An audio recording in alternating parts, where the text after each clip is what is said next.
right, let's go ahead and get started with Chapter 2. Chapter 2 is really fairly simple again. It's a lot of review of general chemistry. By the time we get to Chapter 3, we will actually start doing real organic chemistry.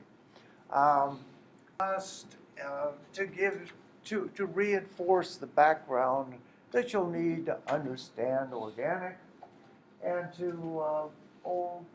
in this chapter we're going to talk about acids and bases, and we're going to talk about polar covalent bonds, formal charges, stuff like that. Way back in general chemistry, you learned that there were two basic types of bonding, covalent and ionic. In reality, these two examples that are on the slide here represent the limits of this. In the covalent limit, we have two atoms that are the same. Covalent bond, we have nice equal electron distribution between both atoms, nice sharing. In an ionic compound, we have total transfer of electrons. So here we have perfect sharing, and here we have none. In reality, most compounds and virtually everything we're going to deal with in organic lies somewhere between these limits. For example, let's look at hydrogen and hydrogen fluoride. For hydrogen, H2, we have two of the same atoms in a covalent bond.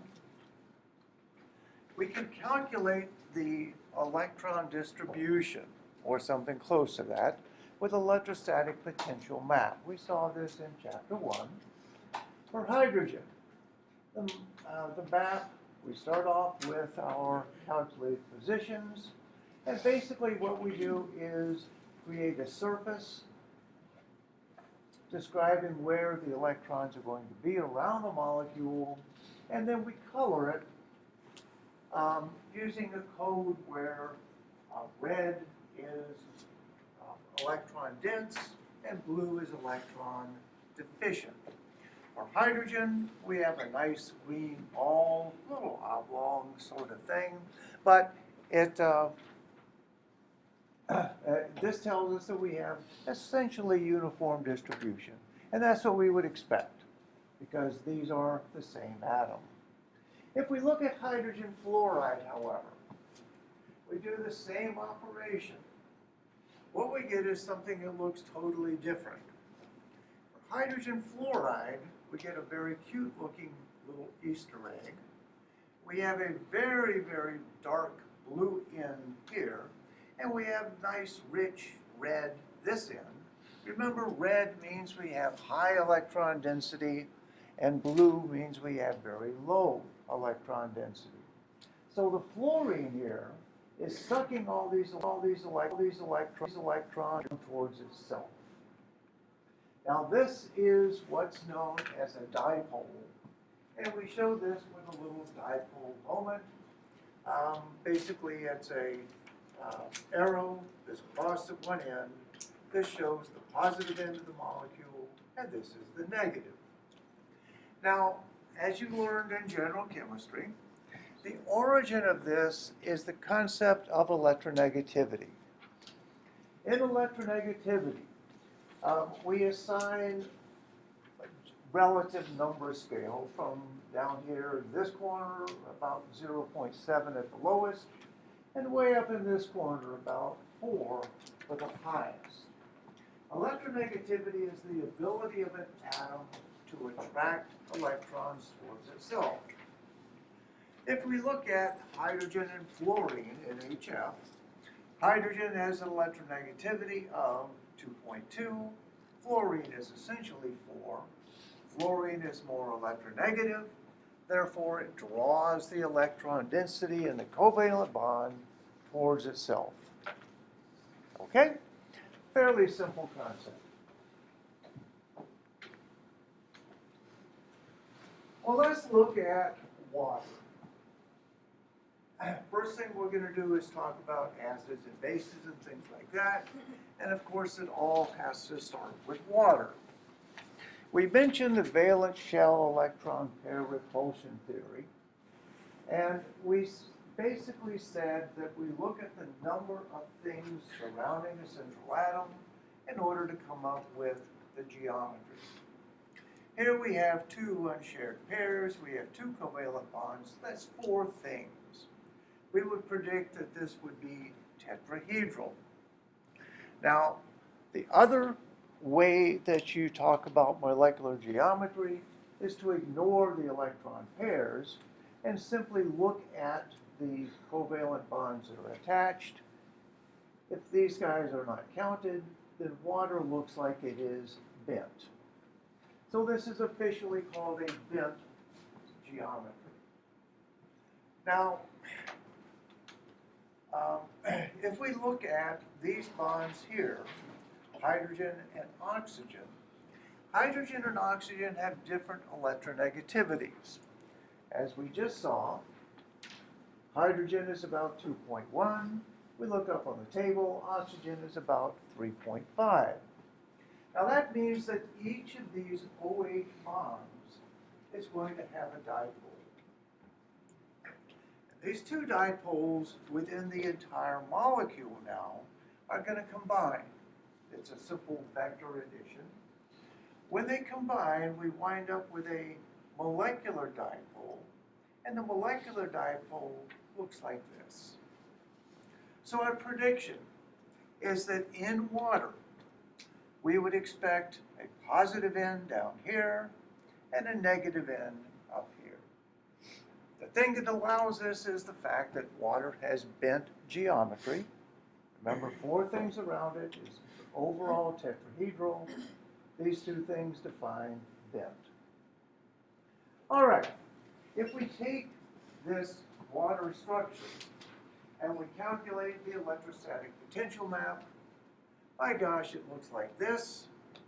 Again, these are the same scale, but again, you'll note we have the oxygen end here, very bright red, lots of electrons, and down here where the hydrogens are, we have the positive end of our molecule.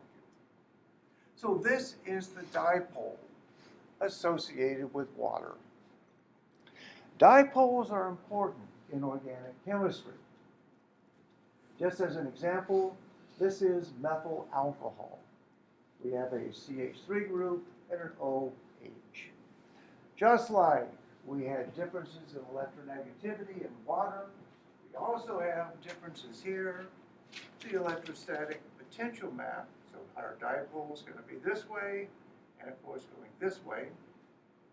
And our electrostatic potential map shows this very nicely. Big, rich red around the oxygen, blue up here by the hydrogen, and kind of bluish down here at the carbon end as well. These dipoles in organic molecules are the things that are going to give rise to the inherent reactivity of these molecules.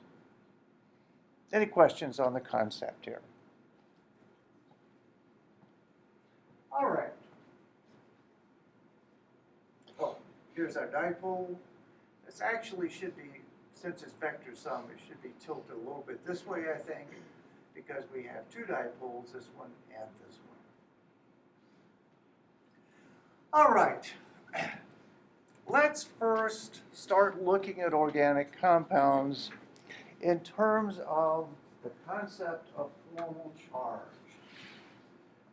Formal charge is something that we're going to use, especially I think in 235, so the next semester. But it's a very important concept to get down early, because we're going to be talking about carbocations, carbanions, and things like that. We need to know where they come from. This, once again, is our Lewis structure for methanol, the compound we just saw in the previous slide. When we're talking about formal charge, what we want to really do is to look at the various atoms in our molecule and assign charges. Now, these charges are going to reflect this dipole, if you will. One way to demonstrate what we're doing here, let's take our Lewis structure. Remember, this covalent bond that we had here had one electron from carbon and one from the oxygen, right? All right, so let's take and let's just move these electrons all the way to the oxygen. That's going to break our bond, and we're going to wind up with two species.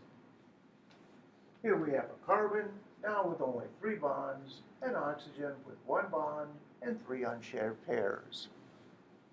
Now just do the logic here. When we built this Lewis structure, we made it by taking this electron that belonged to carbon and sharing it with the oxygen, right? If we move this electron pair over, this means that carbon is short 1 electron. If it's short 1 electron, it must now have a positive charge. The oxygen started off here with 6 electrons, sharing 1 here. We're going to give it this extra electron we just took away from carbon, which means that the oxygen now has 1 extra electrons and a negative charge. So this is the kind of thing we talk about when we're doing formal charges. We're going to compare the atom in its ground state, that is, as you find it, with the particular atom in a compound, a molecular compound. Now there's a simple way to do this, a very simple rule. What you want to do is to take, look at your particular structure. We're going to look at the atom that we care about. In this case, it's going to be carbon. We look at the group number from the periodic table. Carbon is here in group number 4A. Then we're going to look. We're going to see how many bonding electrons we have around it. We're going to subtract half of those. Then we're going to look and see if we have any unshared pairs. We don't. But if we did, we would subtract those as well. So here's our basic formula, formal charge, group number, minus half bonding, minus unshared. Very simple little formula. For carbon, we start off with group 4. We have 6 electrons in here, so that's going to subtract 3. Subtract a 0, no unshared pairs. That leaves us with a +1 as our formal charge. Okay, really all you have to do is remember this little formula. You're probably not going to have to do a whole lot of this on exams, to be honest, because we're going to have a lot more interesting things to do on exams. But one of the things that I do on exams is, if there's something little like this that you have to remember, I will allow everyone to bring 1 3x5 card with whatever you want written on it on one side. Now 3x5 means 3 inches by 5 inches, not 3 feet by 5 feet. Okay? But, so that's exam time anyway. But don't worry about little trivia. If it shows up, you can just jot it down. Hydrogen, let's just do hydrogen. That's group 1. Half of our 2 bonding electrons, no unshared pairs. The hydrogen is 0. All right, let's go ahead and just look at a real example. This is trimethylamine in oxide. Let's look at the nitrogen and the oxygen, and very quickly, why don't you calculate the formal charge?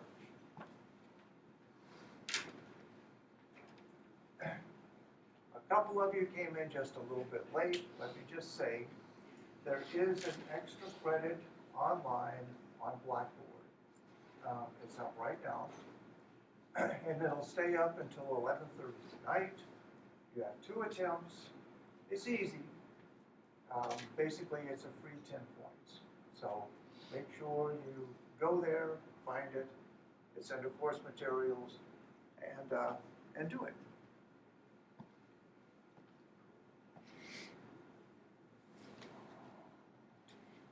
All right, nitrogen. Nitrogen lives over here in group 5A, doesn't it? So our group is going to be 5 bonding electrons. We have 2, 4, 6, 8 bonding electrons. Take half of that, subtract them, and we have no unshared pairs. Our nitrogen will have a formal charge of +1. Oh, I forgot to say, even though I said I wouldn't, I did make a couple prints of the lecture handout if anyone needs one. So they're here. All right. So our nitrogen has a charge of +1. Our oxygen is in group 6A. So our group is 6. We have 2 bonding electrons. We have 2, 4, 6 unshared electrons. We wind up with a -1 net charge. So within trimethylamine and oxide, the nitrogen is going to be +1 and the oxygen -1. That simply is the concept of formal charge. Any questions?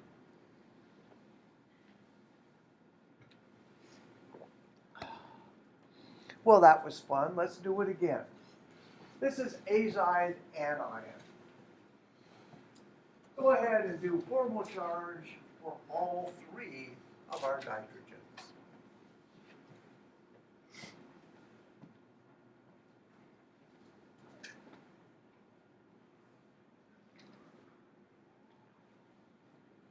Nitrogen again is group 5.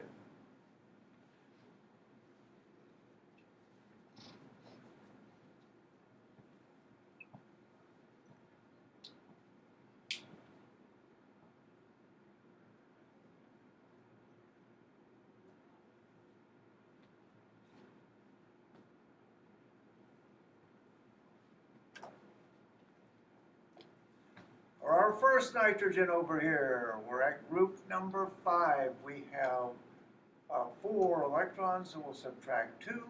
We'll subtract 2, 4 more, and we wind up with a -1 net charge.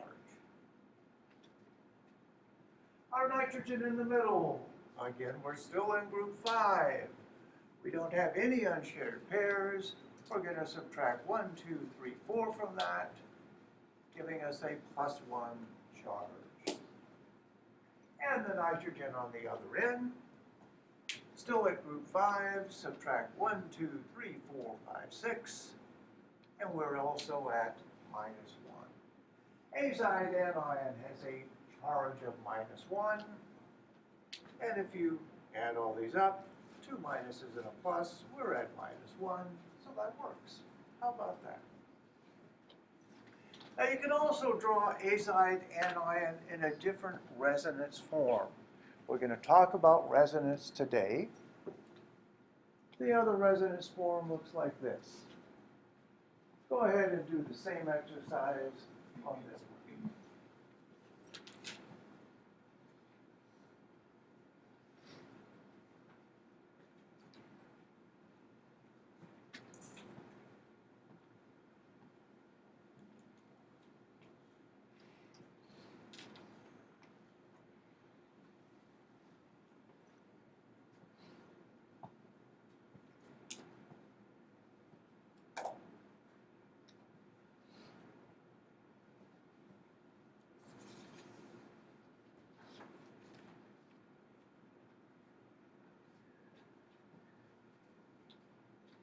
Our first nitrogen, we start off at group 5. We subtract 1, 2, 3, 4, 5, 6, 7 electrons from that, and we get a -2.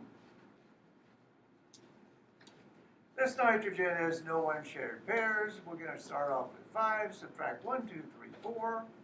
We're at +1. And how about this guy on the end? We're at group 5, we subtract 1, 2, 3, 4, 5. My gosh, it's a 0.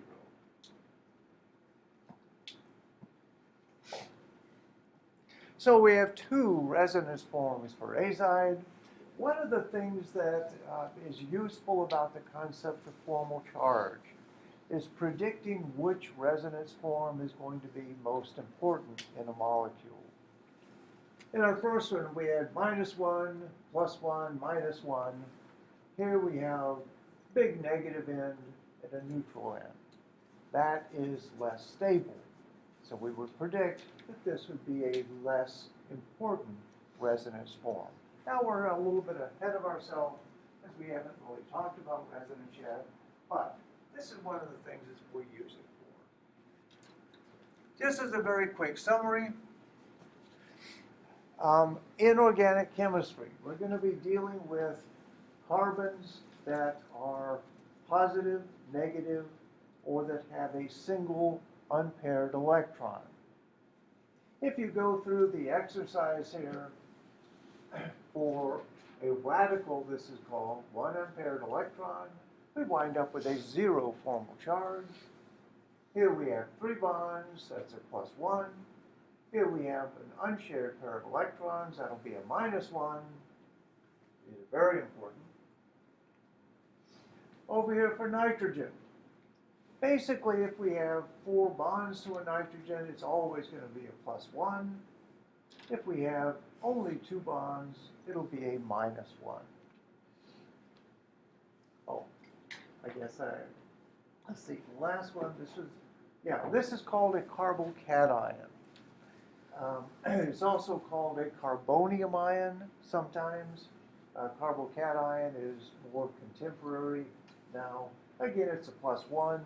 We will look at carbocations a lot, especially when we're doing reactions of carbon-carbon double bonds. This is a radical. 1 unshared electron, formal charge is 0. And this over here is a carbanion. Again, it is a -1 charge. Nitrogen with 4 things is plus, 2 things is minus. Oxygen with 3 things is plus. Think about hydronium. With 1 thing, it's -1, and sulfur is just like oxygen. So just a general guide here. Any questions? Well, I said that this is important when you're evaluating resonance structures. So let's just ease ourselves into the concept of resonance by dealing with a simple Lewis structure for something like the nitrate anion. Now, we did Lewis structures back in chapter 1. Let's take and do a complete Lewis now for NO3-. Remember, the first thing you want to do is to look at the periodic table, figure out how many valence electrons. Our nitrogen is going to be in the middle. We're going to put oxygens around it. Nitrogen is group 5, oxygen is group 6. So we're dealing with electrons that kind of look like this.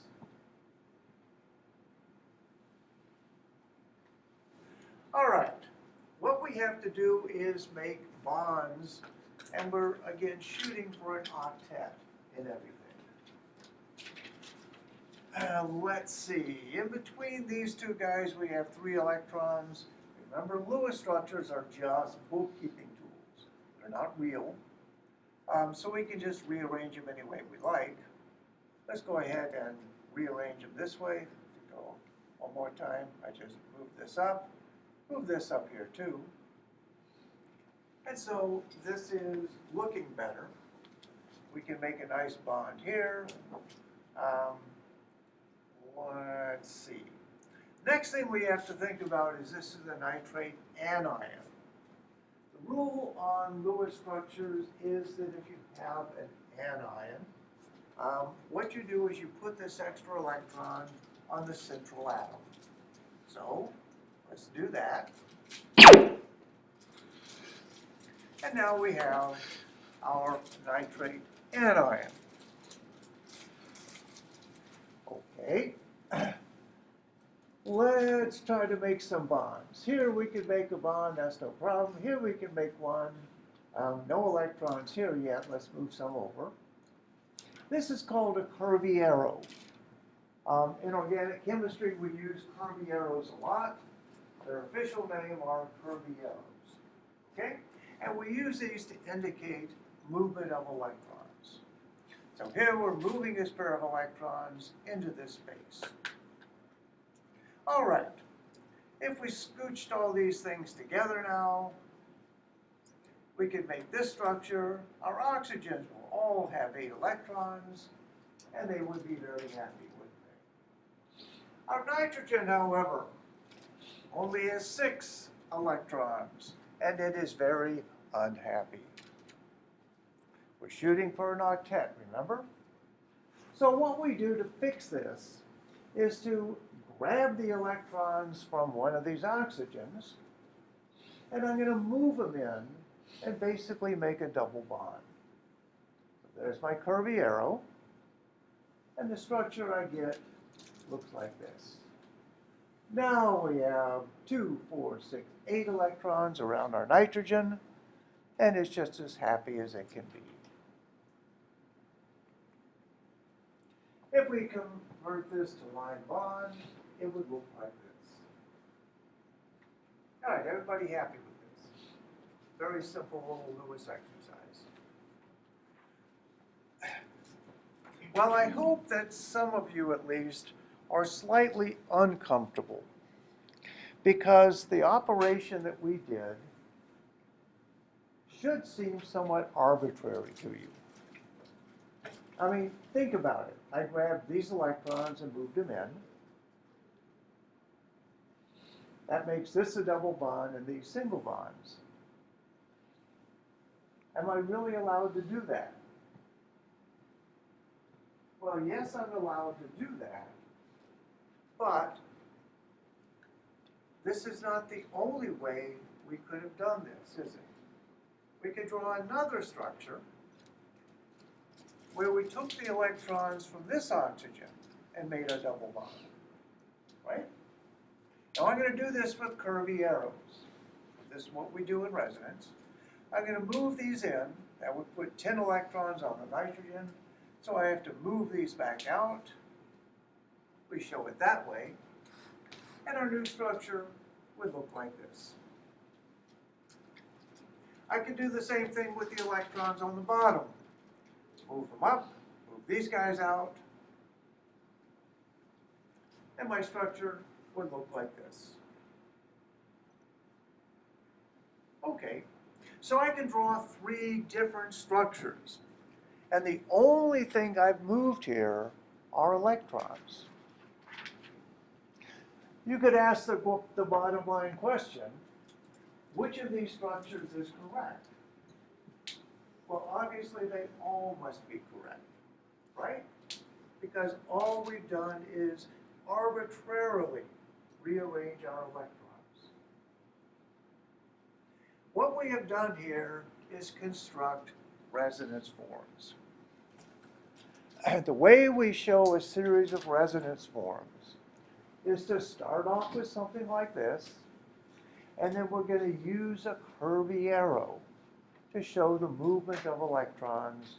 We don't ever move atoms, only electrons, only between adjacent sp squared centers and sp centers.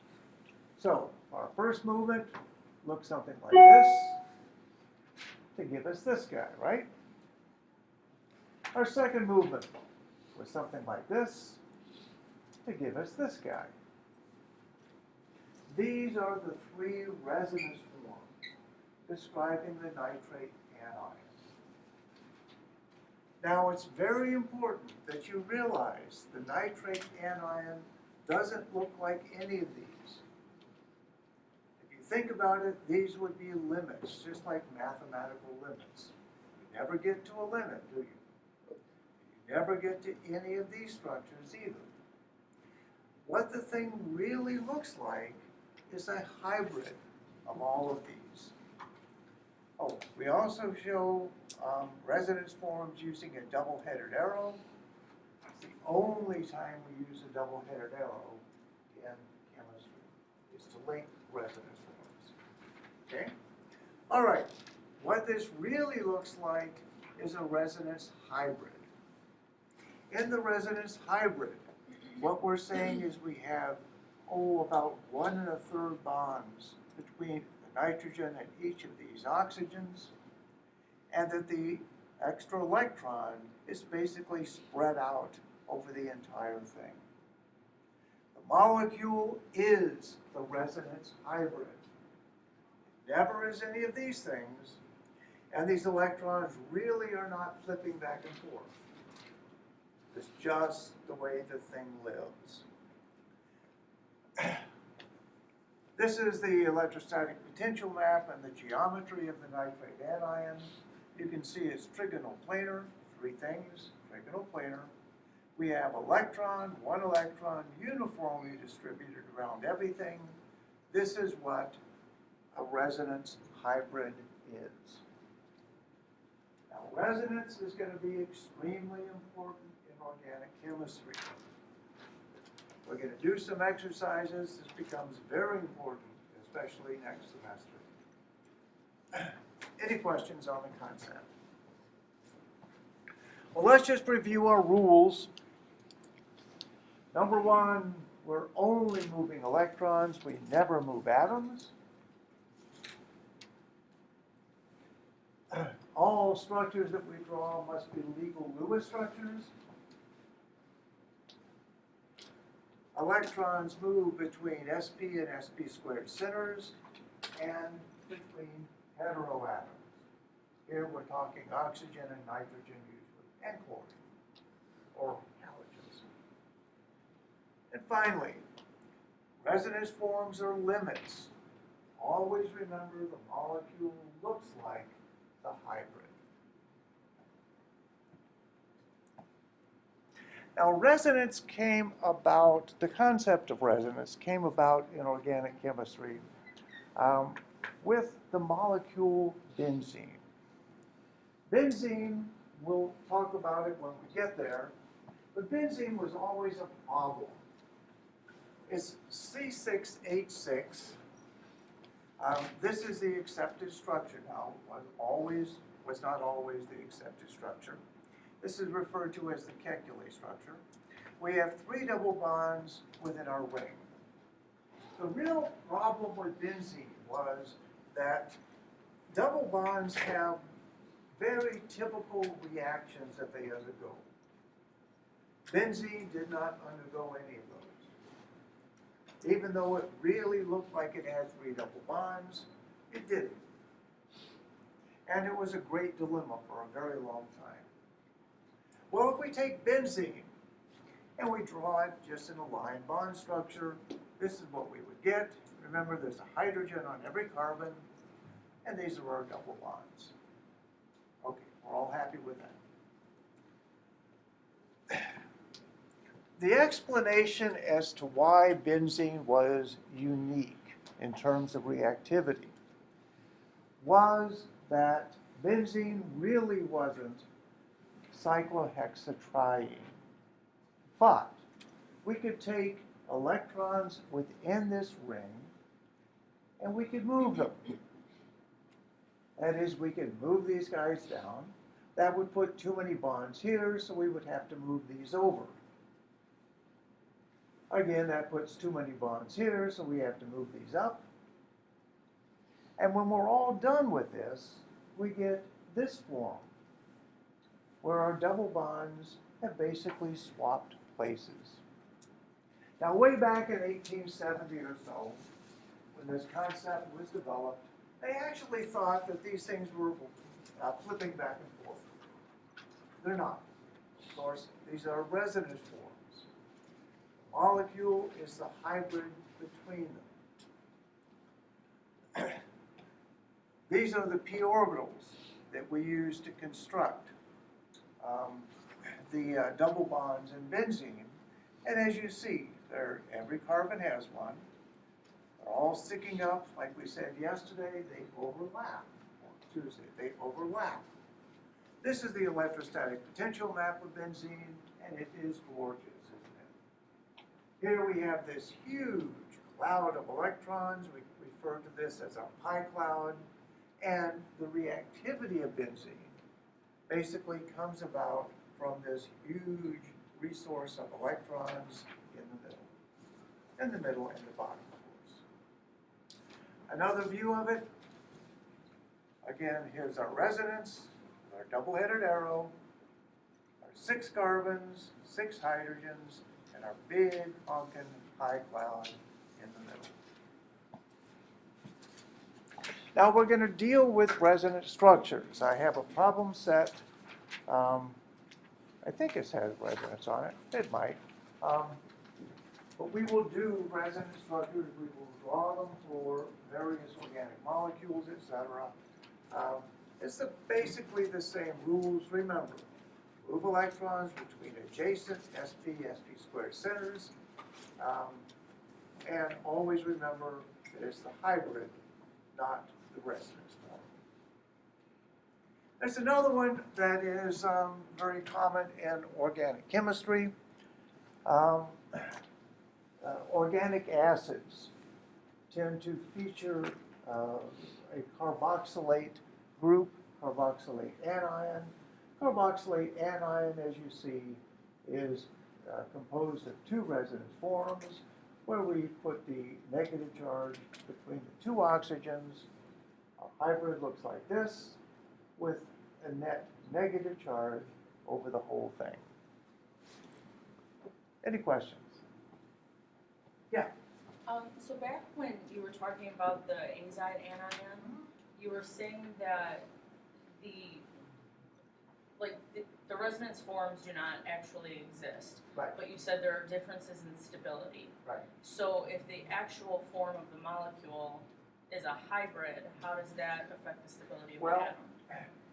Let's just say we had azide, and we had those 2 resonance forms. And you want to make a guess as to what the hybrid looks like. The hybrid is going to look more like the one without the negative -2 nitrogen. So, yes, that is a legal resonance form, but it is a minor form. So the hybrid looks more like this one than it does this one. The king of resonance, and the cutest problem that I could possibly come up with, is what's known as the tropylium ion. Tropylium, yes, this is a 7-membered ring. It is a cation. Here we have a carbon with only 3 things attached. That makes it positive, remember? It's a carbocation. And we have 3 double bonds. Tropylium is the most stable carbocation you will ever see in your life. The thing is soluble in water. It is just so incredibly stable. That's because this is a resonance stabilized carbocation. So, start off with our tropylium ion here and draw me resonance forms.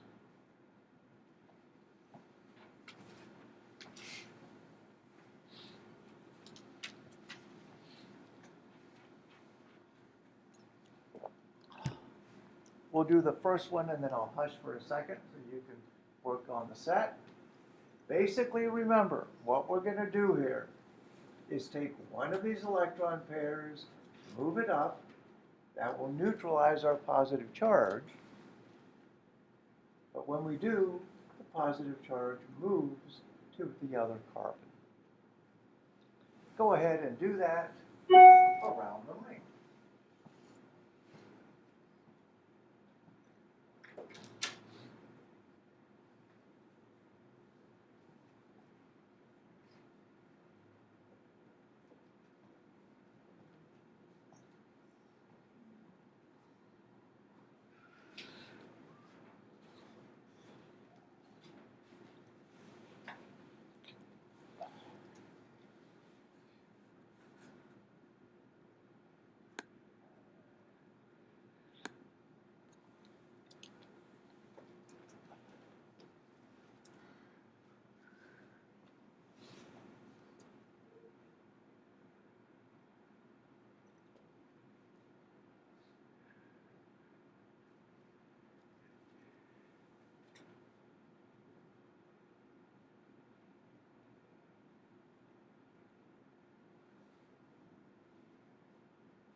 The next step in our sequence here would be to take this pair of electrons, move it in, and that'll put our positive charge down here.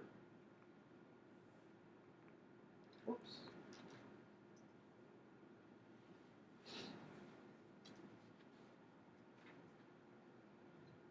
Once we're there, we want to move our electrons down to here, putting our positive charge this.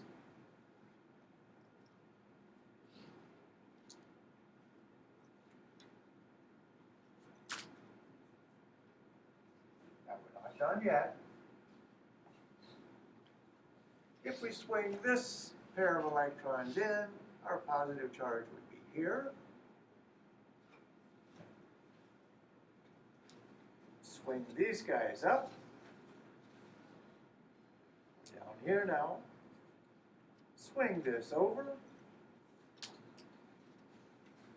Now we're here. And finally, if we move this back, we're where we started.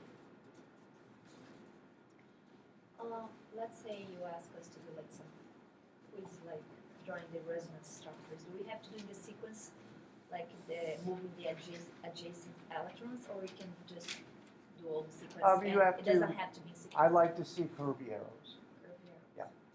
Yeah, you want to show arrows.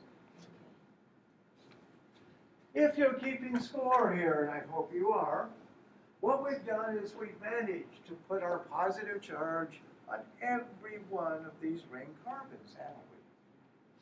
So we wind up with a partial positive charge on each of our carbon atoms of our ring. It looks like this.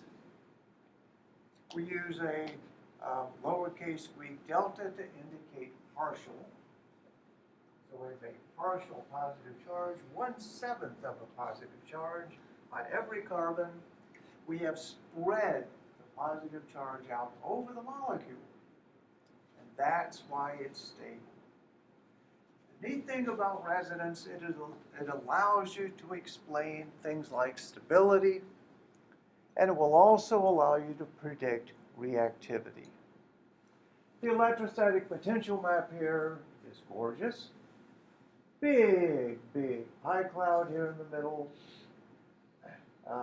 representing our positive charge being spread out everywhere. Any questions?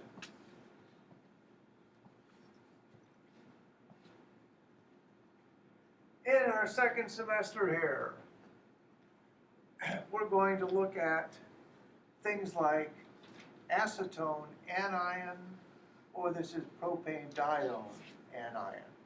We're going to explain their reactivity using resonance. Just very quickly, draw me a resonance structure for the acetone anion.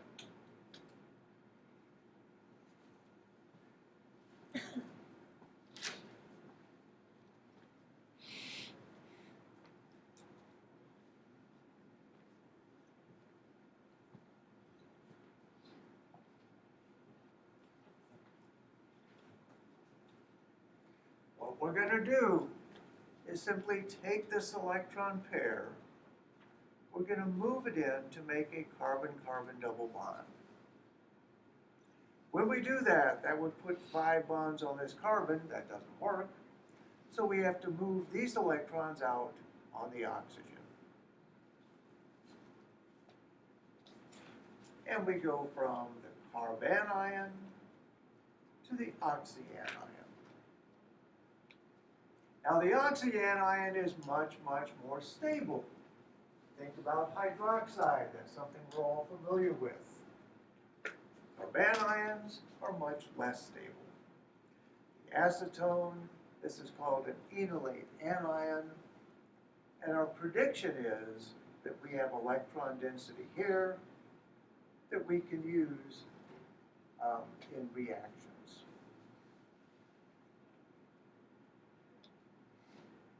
Go ahead and do the same exercise for the 1,3 propane dione anion. pentadiene.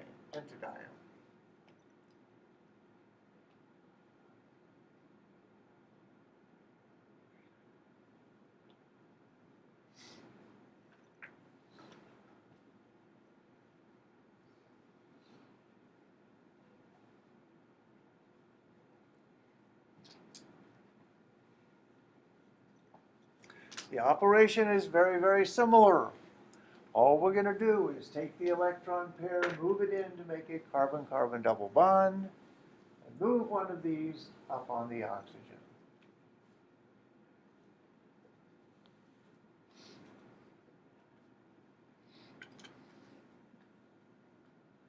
To get our next resonance form, we're just going to flip it all the way through the molecule. Going to move these guys down, which means we have to move these over, and we have to move these guys up.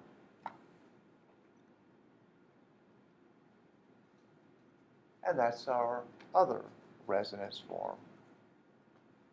Once again, the utility of this for next semester is you would look at these resonance forms and you would say, in pentane dione, we expect some negative charge here on this carbon.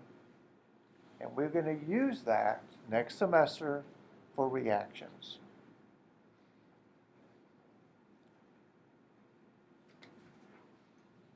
Now again, in the little handout that I'll give you at the end of class, there are exercises in drawing resonance forms.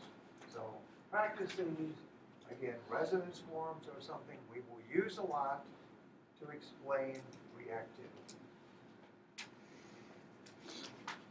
Any questions?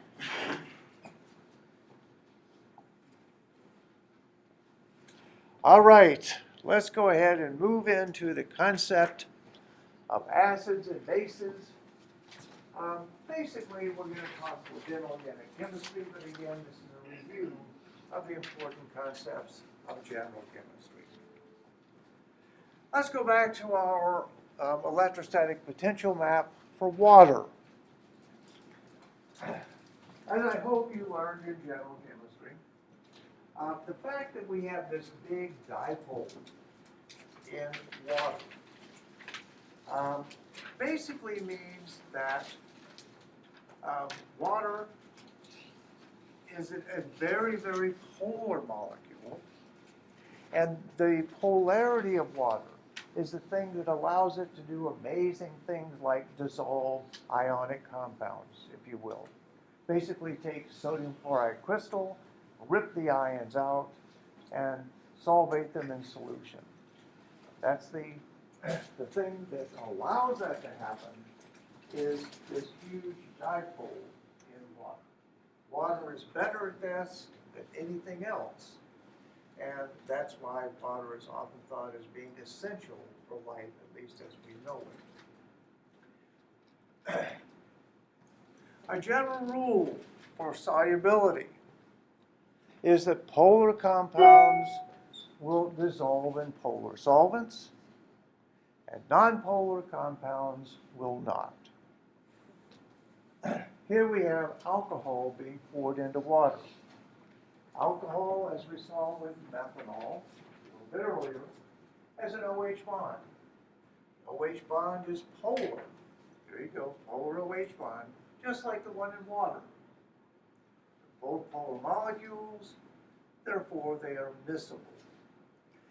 When something is soluble in water, when it's a polar compound, the word that we use to describe that is hydrophilic, water-loving. The opposite, oil and water, they don't mix. Oils are basically nonpolar molecules. That is why they are immiscible. And we refer to this property as being hydrophobic, water-fearing. So, water dissolves things because of its dipole, and things that are hydrophobic tend to not dissolve in water.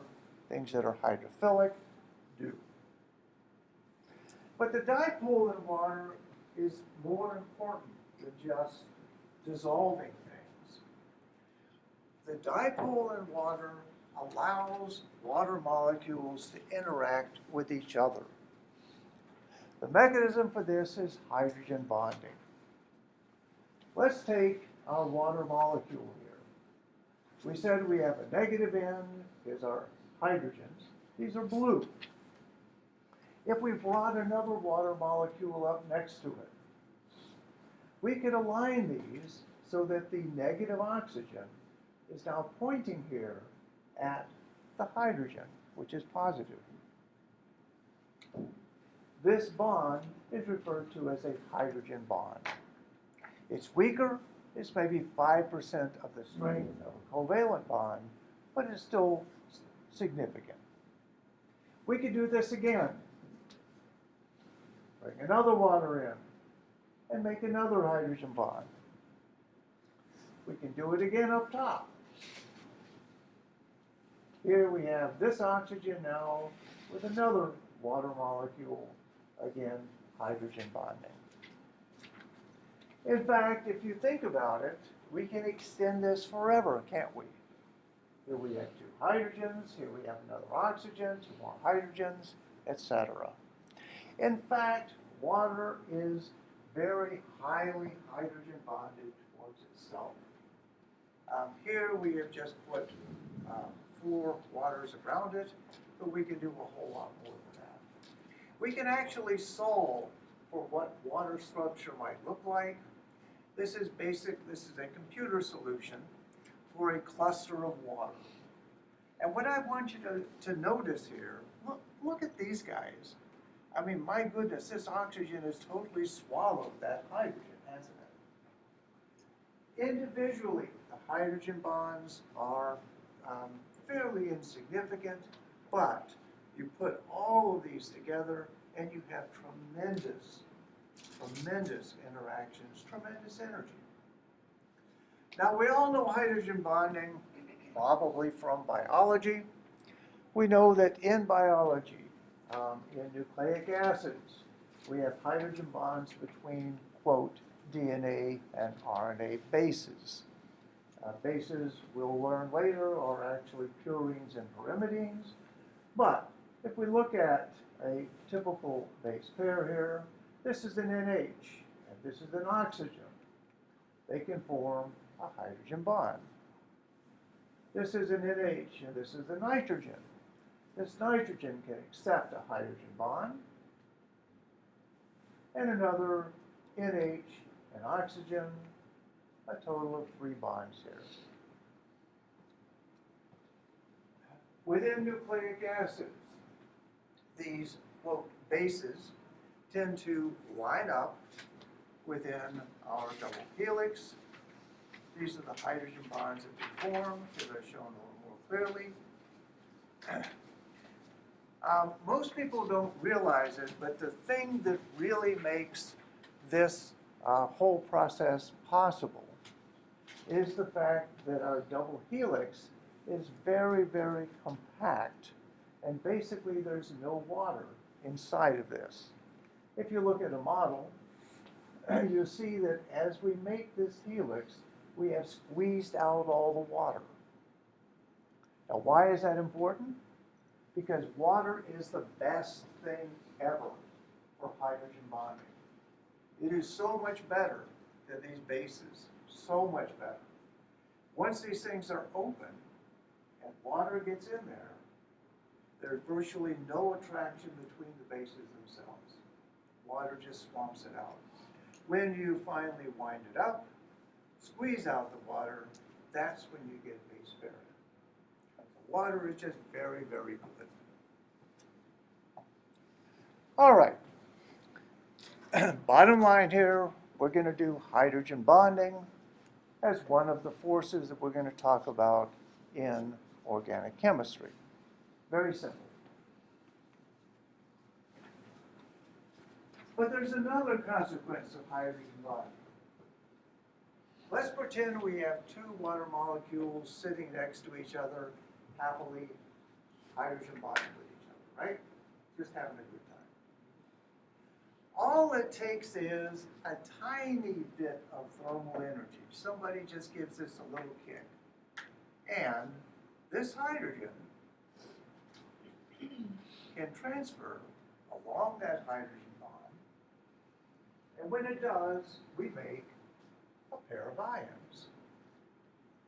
Hydronium ion and hydroxide. Now, these guys are still hydrogen bonded to each other, aren't they? Therefore, you can transfer it back. Or you could transfer it again. I can sit and do this all day. In fact, this is the auto-protolysis of water. This is the thing that makes water pH 7. pH 7 simply means we have 10 to the minus 7 more hydroxide and hydronium, and that comes about simply by transfer along this hydrogen bond. Now, you might ask yourself why in the world this happens.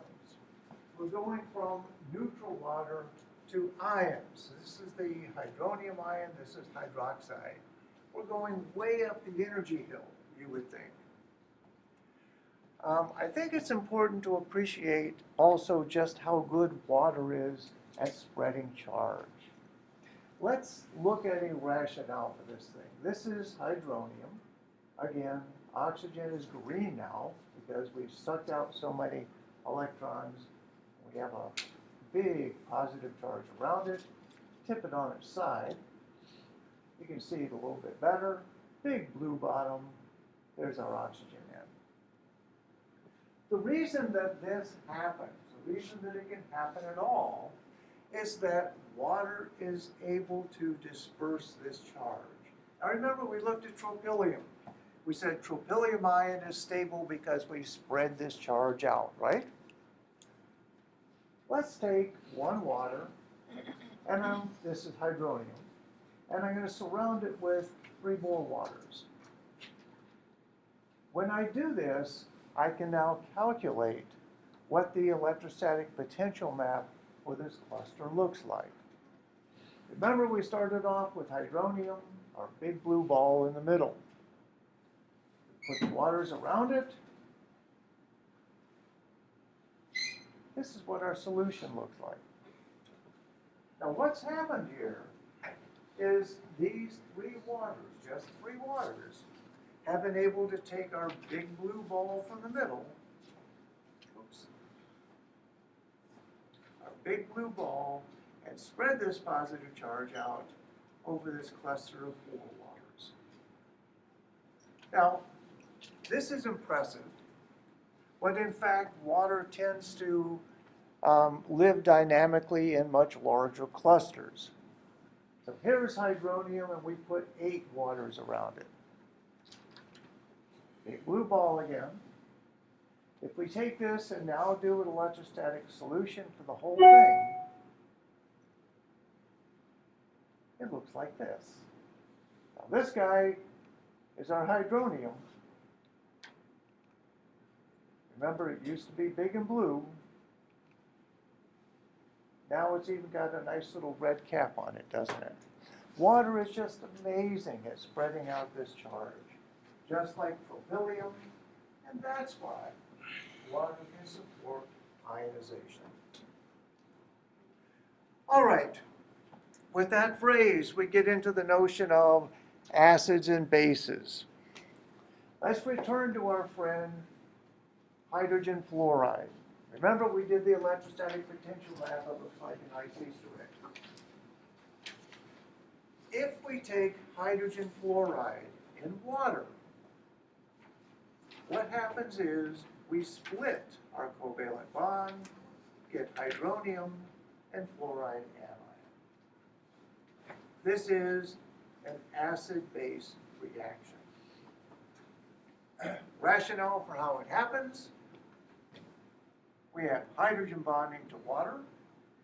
Just like in the auto-protolysis, we're going to transfer this along and wind up with hydronium and fluoride anion.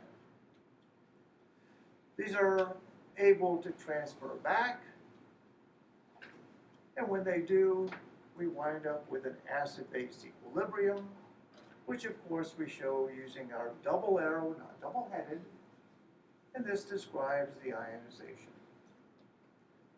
Now what we want to do here is to get into the notion of acids and bases in organic chemistry.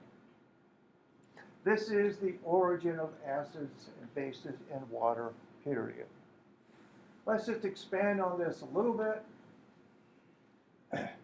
If we took this equilibrium expression, and I hope you did equilibrium in general chemistry, we can look at this in terms of the extent of ionization. Basically, we deal with two types of acids, strong and weak. It has to do with the position of the equilibrium. In a strong acid, you're way on this side, lots of hydronium. In a weak acid, way on this side, almost no hydronium.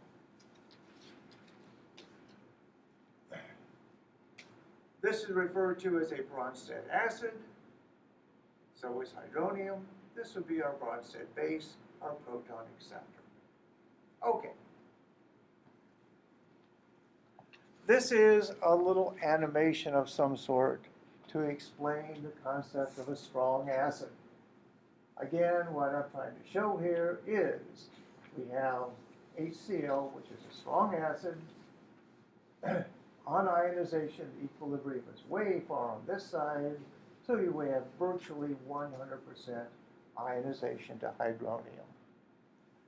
For a weak acid, it would be just the opposite. Now, this is, of course, not 100%.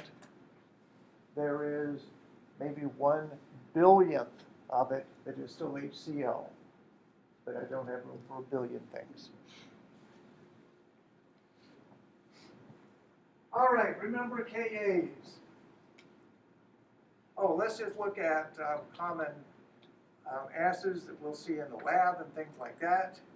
HCl we just saw is a typical strong acid, so is nitric acid.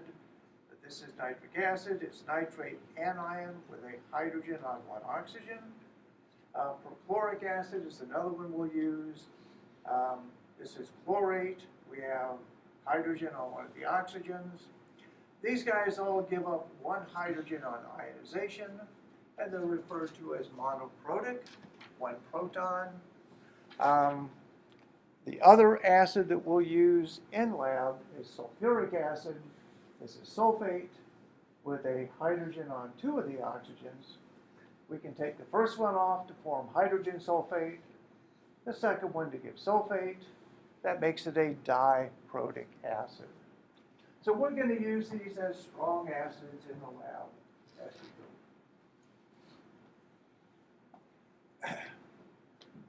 Just to refresh you on the law of mass action and what a Ka is, the Ka simply reflects the equilibrium constant. Here's our general formula from the law of mass action. Let's see, we don't use liquids, that's important. Each thing is raised to the power of the exponents, etc. That's how you get a equilibrium constant. Applying this to water, as we all know, due to auto-protolysis, there is 10 to the minus 7 molar of each of these. The equilibrium constant, because we don't include water, it's a liquid, simply is our products here. Each of these is 10 to the minus 7, and Kw is therefore 10 to the minus 14. We can apply this to strong and weak acids. For something like HCl, which we said is strong, we would write our expression as products over reactants leaving out water. Because it is almost entirely ionized, our numerator here is very, very large. Our equilibrium constant is very, very large. Remember, this is an acid, so instead of Kc for concentration base, we're going to call them Kas.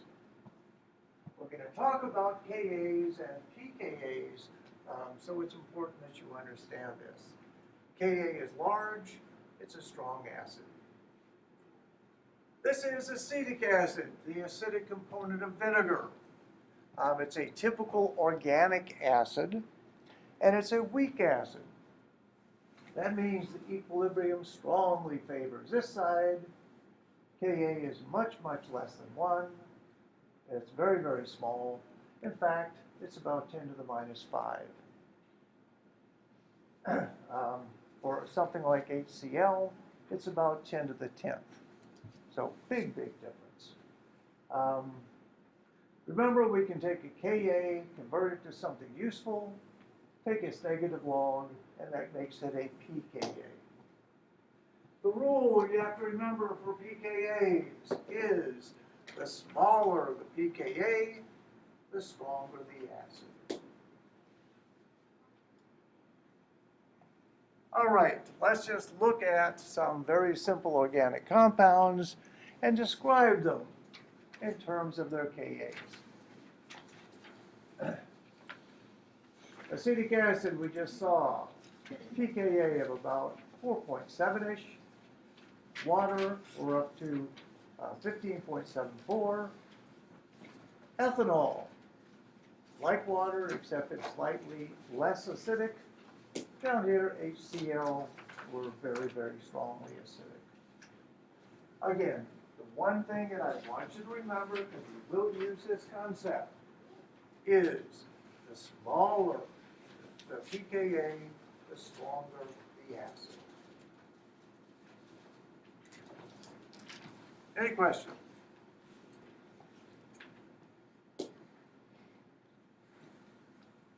Methanol, like we just said, it's about 15.5.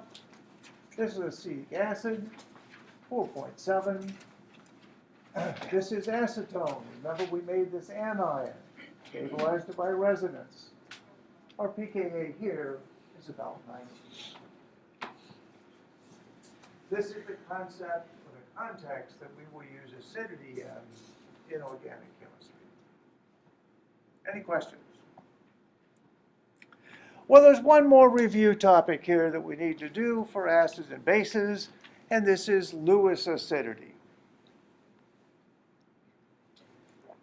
Basically, Lewis acidity refers to electron donor and electron acceptor. A Lewis base will be an electron donor. Lewis acid is an electron acceptor. A whole lot of organic reactions that we'll deal with are going to involve Lewis acids and Lewis bases. Again, just remember, Lewis acid is the electron acceptor. A very classic example.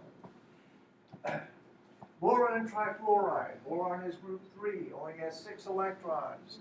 It's really short, it's really unhappy. Boron will serve as a Lewis acid, as electron acceptor. You always get this in something like ether. This is dimethyl ether. And the reason is that the oxygen will coordinate with the boron. There's our empty orbital. Here's our filled orbitals.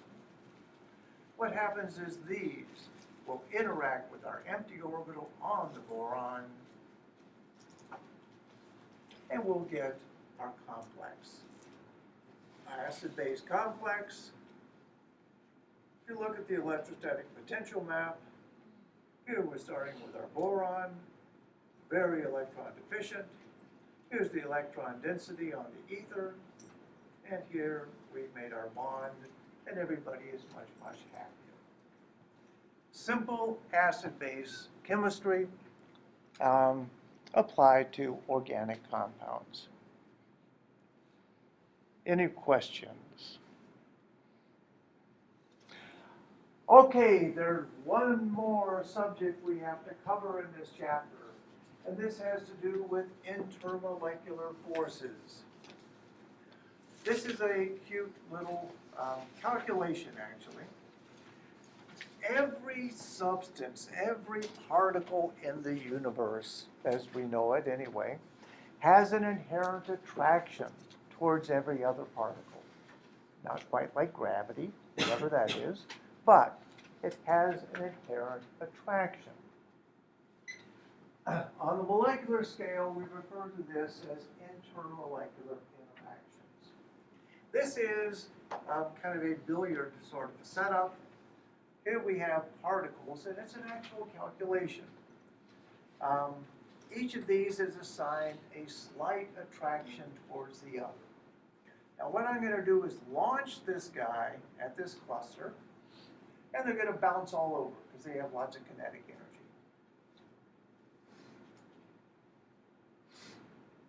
Now, again, all these positions are calculated. As this thing bounces around, they will lose their kinetic energy to the walls and stuff like that. What I want you to note is as they start to lose this kinetic energy, what happens? They start snuggling up with each other again, don't they? This is what defines phases in chemistry. Intermolecular interactions are very important in organic chemistry as well. The one we've talked about so far is hydrogen bonding. Hydrogen bonding is probably the most important intermolecular interaction in all of chemistry, and certainly in organic. For organic compounds,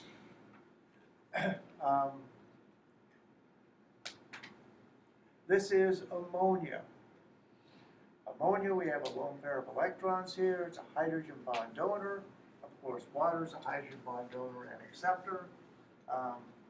These are miscible, of course, and lots of hydrogen bonding going on here.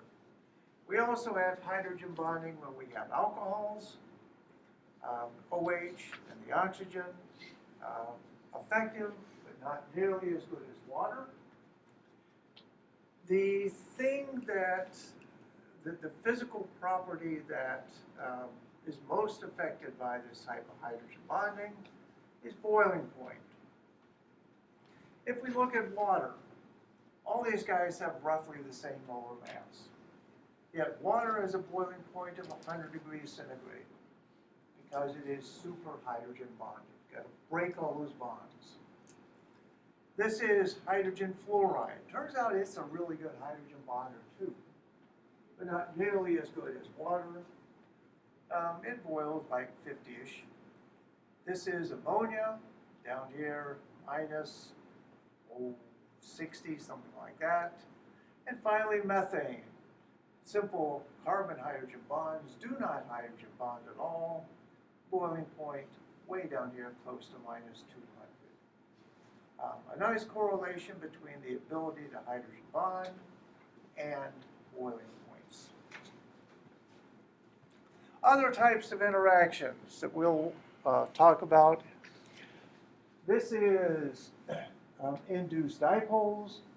Basically what we're saying here is if we have a molecule or an atom that doesn't have any charge or whatever, if we put a charged something all next to it, we can actually induce a dipole in this neutral molecule, and there's still an interaction. In organic chemistry, we'll see that charged species can take nonpolar compounds and induce these types of interactions. Classic example, water and oxygen. Oxygen is nonpolar, just like we did for hydrogen, right? Yet oxygen is soluble in water, suggesting it must be polar. This is due to an induced dipole. Basically, water induces this. Oxygen is now soluble in water, and fish can survive. Makes them very happy. Another example. This is ethanol. Ethanol, CH3CH2OH, it's an alcohol. This is iodine. Iodine is very nonpolar. You would expect it not to be soluble.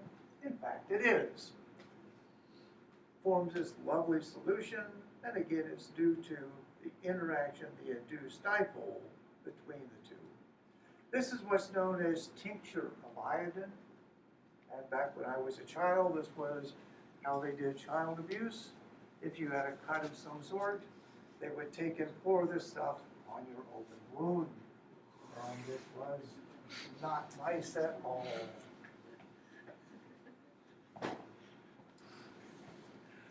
We can also take just two simple, happy molecules or atoms and let them just sit next to each other, and by gosh, they will spontaneously polarize their electron clouds and form an interaction. Now this is very important in organic chemistry because most of the molecules we deal with are so nonpolar. This is referred to as a van der Waals interaction. And basically what it means is you can take a nonpolar molecule adjacent to another nonpolar molecule and they will stick. They do it because they spontaneously change their electron distribution so that we have positive and negative regions. An example for an organic molecule. Here we have a 1, 2, 3, 4, 5 carbon unit. We have two of them. These can form extended interactions between each other due to van der Waals interactions. To show it's real, we compare the boiling point of pentane, that's this stuff, and neopentane, which is this stuff. We're at 36, and here we're about 9.5. The reason is that we have a larger contact surface here than we do here. More interaction, the better off you are. Any questions?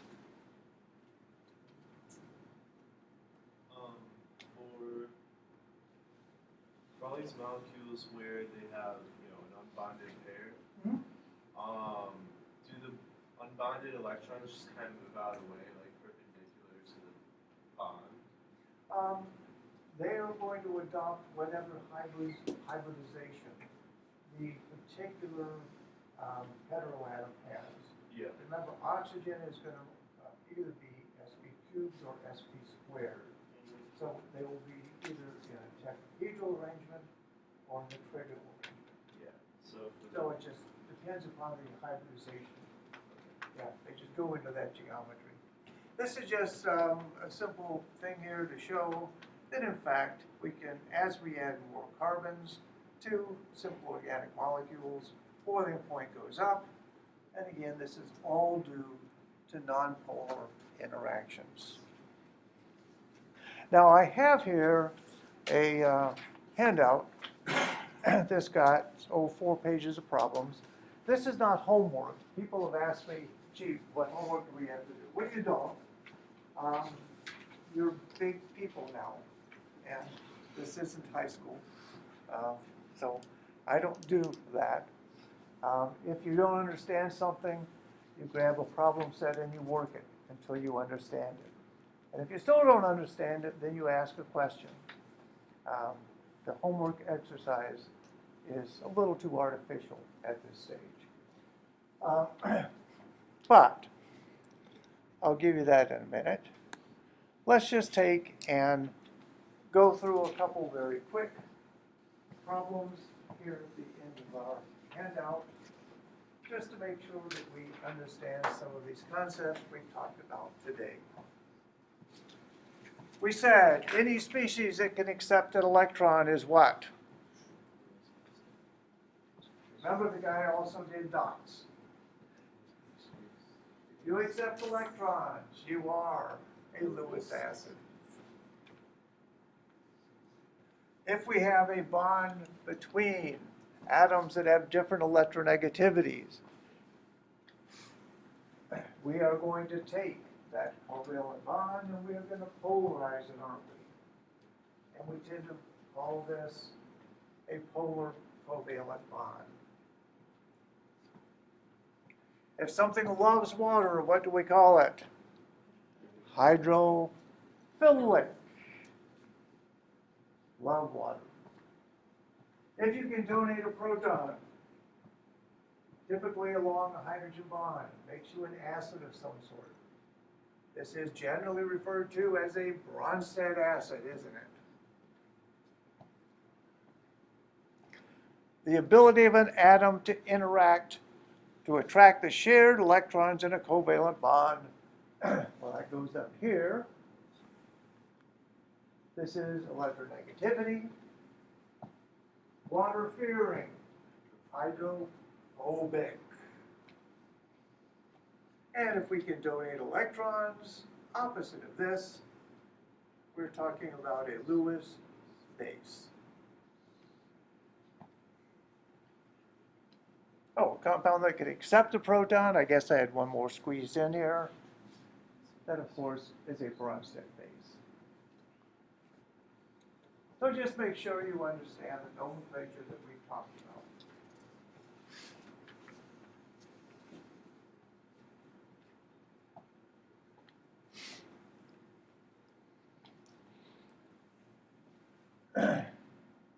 If we look at this structure, oxygen atom labeled A has what?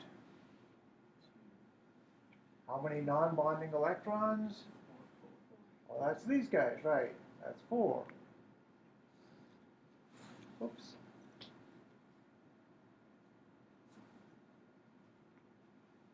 Oh, I guess I did formal charges first. Oh, there's the question. Here's an oxygen with 1 bond. Its formal charge will be -1. Nitrogen with 3 bonds. It is a +1. This is the amino acid phenylalanine, by the way. Let's see, we did this one, 4 electrons. B has 2, 4, 6 non-bonding and 2 bonding.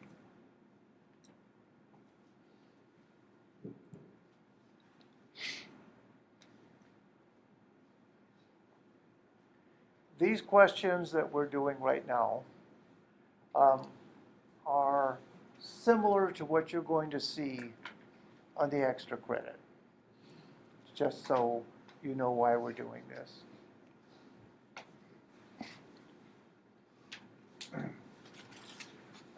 If we had fluorobenzene,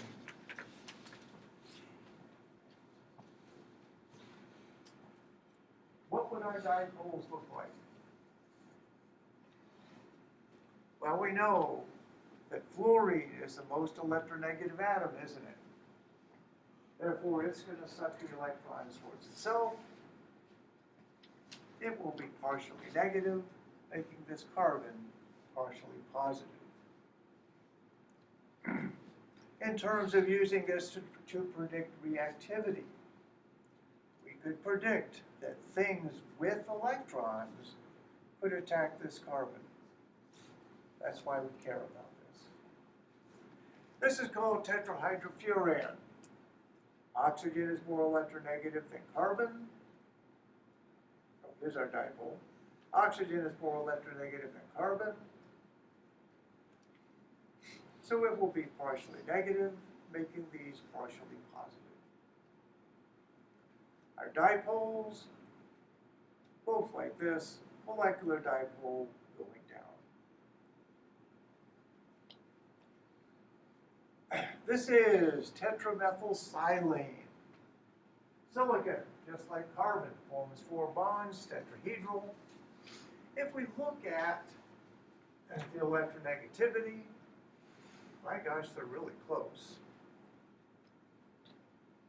Carbon is slightly more electronegative than silicon, but because we have 4 of them around, symmetrical, this is a very, very neutral, non-polar molecule, no molecular dipole.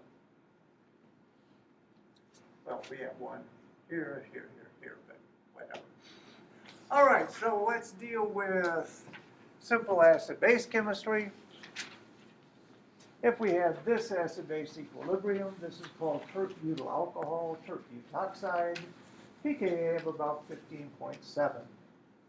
The strongest Bronsted base, or strongest acid in the equation is what?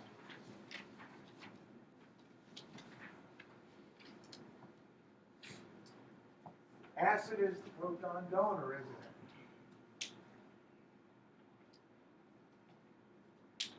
Remember, the lower the pKa, the stronger the acid. Water. The strongest base in this equation is what?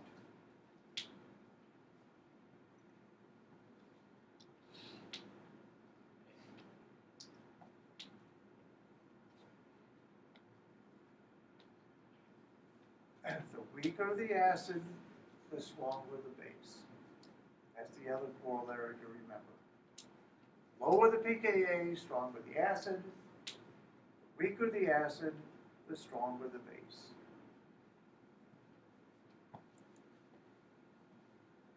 Finally, let's look at an assortment of things here. Identify the acids and the bases in these compounds.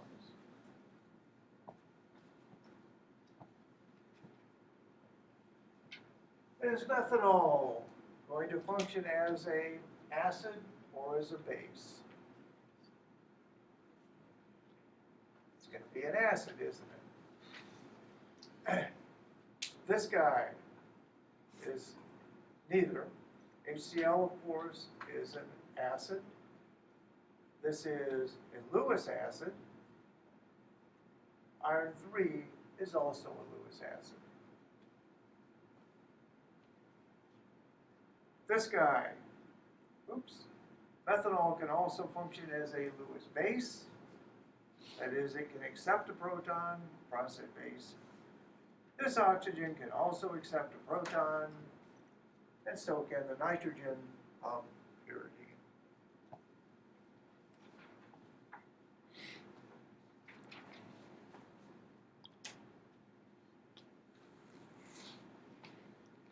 Finally, this is a carbocation, isn't it? Remember, if we draw a structure like this, and this is a vertex, it would normally be a CH2. But because I have shown it with a positive charge, that means this is. Go ahead and draw two resonance forms for this carbocation.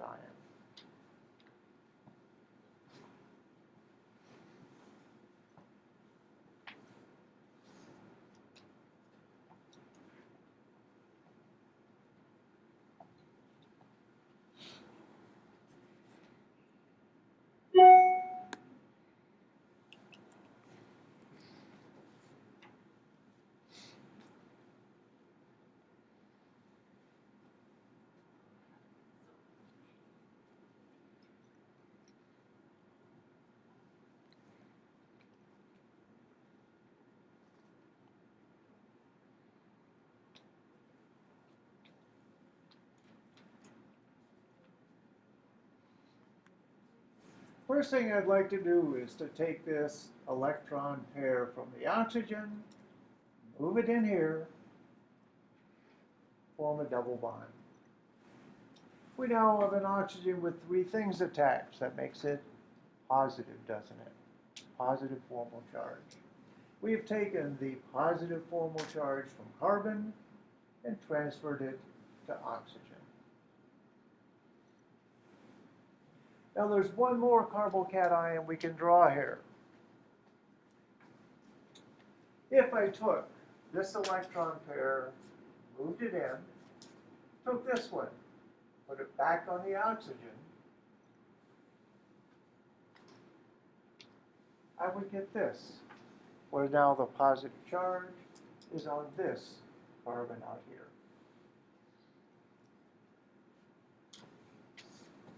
In terms of using resonance to explain reactivity, we would suggest that in this compound, we would have positive charge on this carbon and on this one.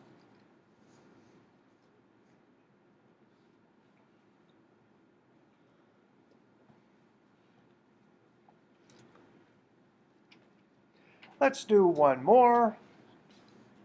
Just take this anion and draw two more resonance structures.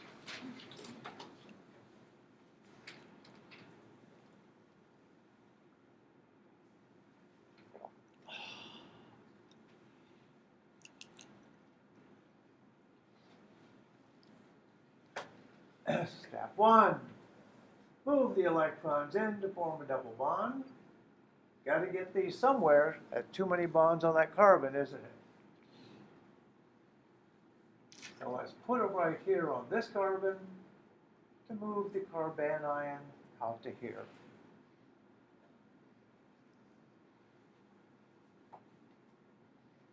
The next step. This is very much like the acetone carbanion we've seen before. Simply move these in, move those up. And we get the oxyanion. Once again, in terms of reactivity, we would predict that this compound would have negative character on this carbon and on this one.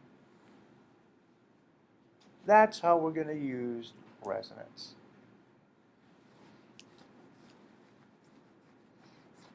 Now I know that this takes a little bit of practice. Again, here are some problems to practice on.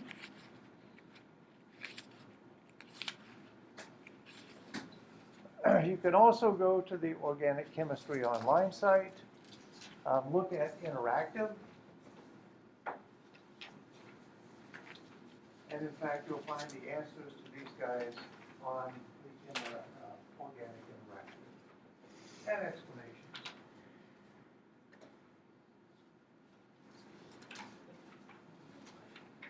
Now, the real torture for today. After sitting here and listening to me for 2 hours, now we get to